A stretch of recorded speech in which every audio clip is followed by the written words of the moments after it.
The West Jaintia District Table Tennis Association organized a one-day tournament 2023 at Kyang Indoor Stadium in Nat Thalabo, Dong Mi Sngi, Jowai today.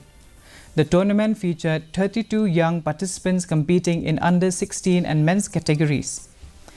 In the final match of the under-16 boys singles, Korban di Khongla emerged victorious after defeating Kermi W. Luwat with a score of 11 by 5, 9 by 11, 9 by 11, 11 by 6 and 11 by 8.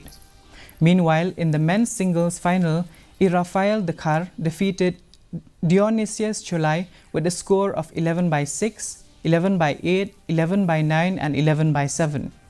In the men's double final, Rafael Dekar and Dionysius Cholai secured a win against Rabin Pasa and Muni Kinjin with a score of 11 by 4, 11 by 9, 11 by 9 and 11 by 5.